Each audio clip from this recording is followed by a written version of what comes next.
Now, that's a very, very important question because there is need for us to set the boundary between packaging and fake life. If you have attended any of our workshop on personal branding, one of the things we emphasize is the need for packaging. Focus on packaging your skills, focus on packaging your experiences, focus on packaging your competence, because it's very, very important in the labor market, and even within the business arena. It is also very, very important that package.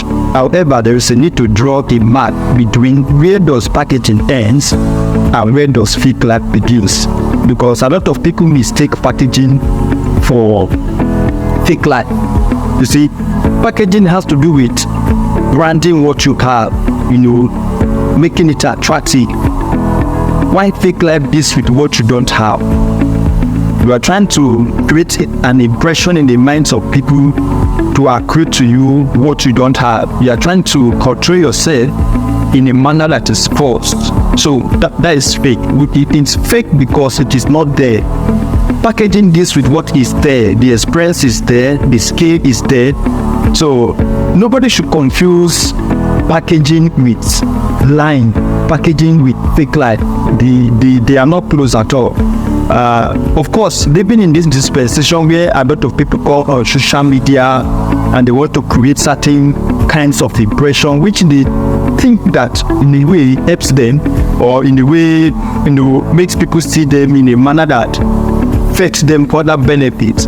We must, as business people, as serious people, as people who want to make real progress, who want to build real success and not a social media success, we must bring ourselves to that point where you distinguish between packaging and faking it.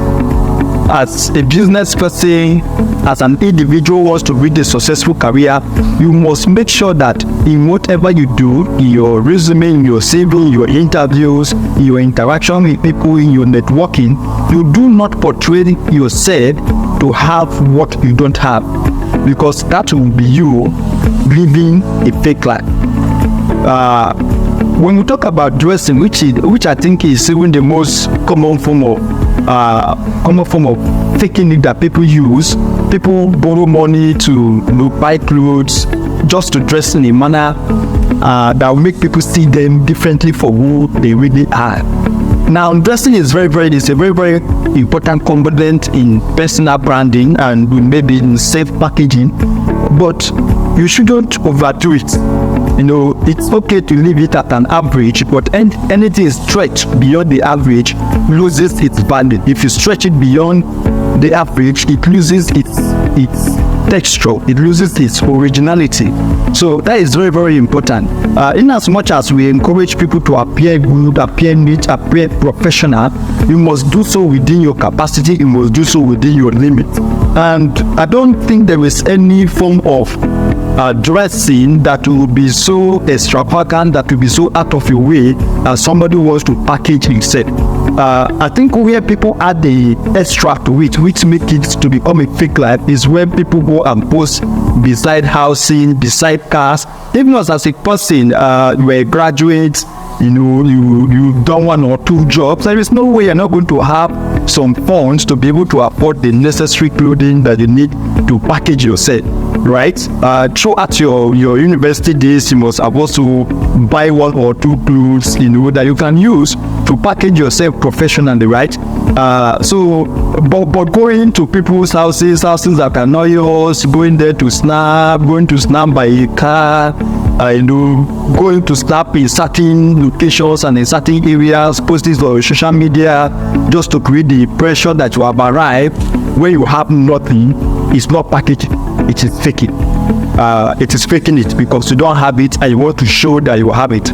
So it is important. And one of the danger of living a fake life is the fact that it deceives you yourself. Like, what could be more worse than self-deception? That you engage yourself in activities that deceives you, makes your brain to become redundant, and you are more invested in creating that impression. You are more invested in maintaining that impression than in real hustle that can take you to that place where you want to be. Because to be sincere, people who live fake life have a very, very sincere intention. They have aspiration. The problem is that they want people to see their aspiration. They want people to see them where they want to be and not where they are. And that is the problem, right? So when you do that, you also create an impression to yourself and deceive yourself.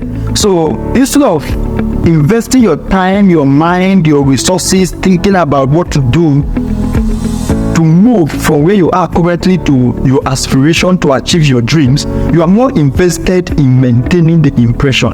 And that is where fake life is more destructive. By not only that you deceive other people, but that you also deceive yourself. This is the reason why, as serious-minded people want to be professional, people want to build a career, we must make sure that in whatever you do, you draw a dichotomy between your personal branding, personal packaging, and living a fake life. Thank you.